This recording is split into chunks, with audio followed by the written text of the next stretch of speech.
that feels like a challenge to me, feeling content. My dad and my wee brother live in a world of content and non-striving, and I'm just like, how do you get like this? Like, I think it's just their personalities.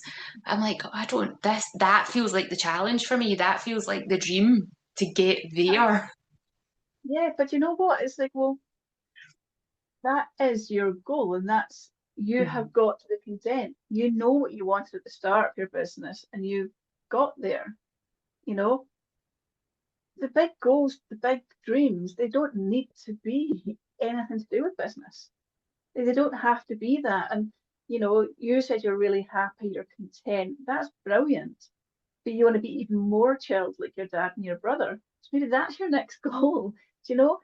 Honestly, I remember once thinking, oh, do you know what? If I could just once a week buy something from M&S, I'd have totally made it. Instead of going to Aldi Lidl, if I could just go to M&S now and again, that would be amazing.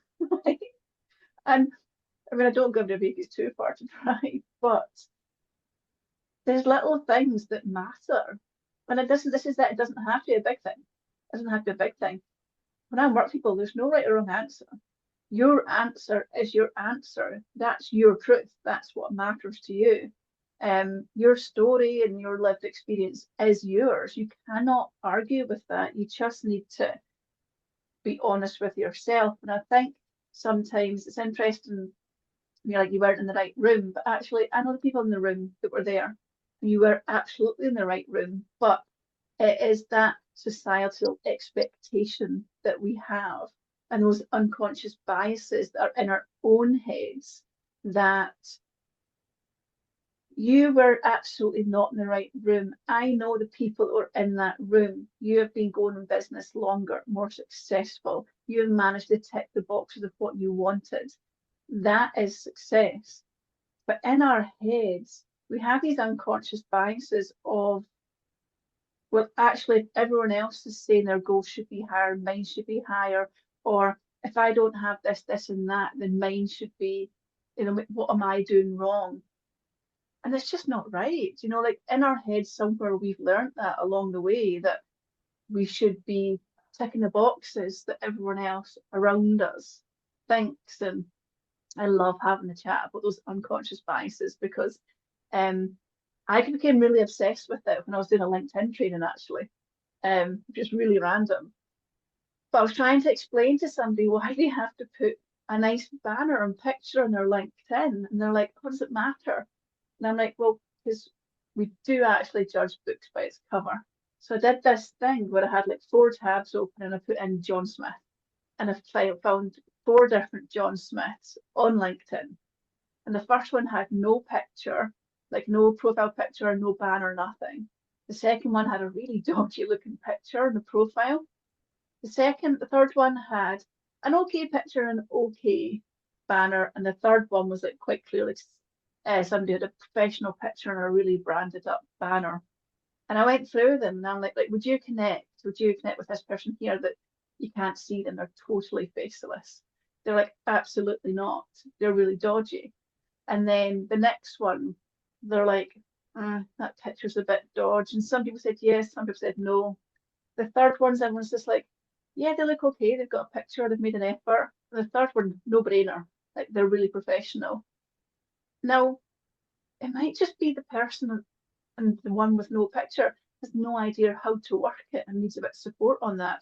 But we have absolutely made a split second decision based on what we have learned and what's in our head. And I think, when people talk about unconscious biases that they have, you think about like diversity or when you're hiring, and that's kind of what first comes into your head. But there's all those day-to-day parts that we just don't even notice. And in business, it's like, how do we price ourselves? How do we price our services and who we think's our client, based on what we're offering? How confident are we in new situations? And also even just like what opportunities that we believe that we deserve. There was a study. What was the stat? It was something like 95% of our thinking comes from that conscious, like kind of unconscious awareness. That's mental. 95% of our initial thoughts and decisions are just made without any rationalization, just what's in our head. I think that's just mad. So yeah, I think we have to be aware of what we're saying, what we're doing, what we're thinking, and what we're feeling, because that way you felt like, oh, I don't have that big goal. Well, fine. Like, who cares? Like, something in your head made you think this matters, but actually, why? You're aware of it. Like, you're now taking the time to be aware of it, so you can now act on it. I mean, most people just, I see when I read that stat, it was one that it was Harvard or something, 95% of the decisions we just make without thinking. That's wild. It's wild. Yeah, it's I had Lisa Hopper on the podcast and Lauren Stewart at separate times, and both of them talked about Byron Katie's stuff, The Works, and it's the 4 questions. And anytime you have a belief or a thought about something, it's running them through the 4 questions. Like, is this really true? Like, what makes me believe it's true? How do I know it's true? I can't remember what the 4 of them are, but it's just this taking a moment to take stock, to find those unconscious biases. Like, why do you believe what it is that you believe? And Yeah. are you okay with that? Or can it be challenged to be tweaked and changed?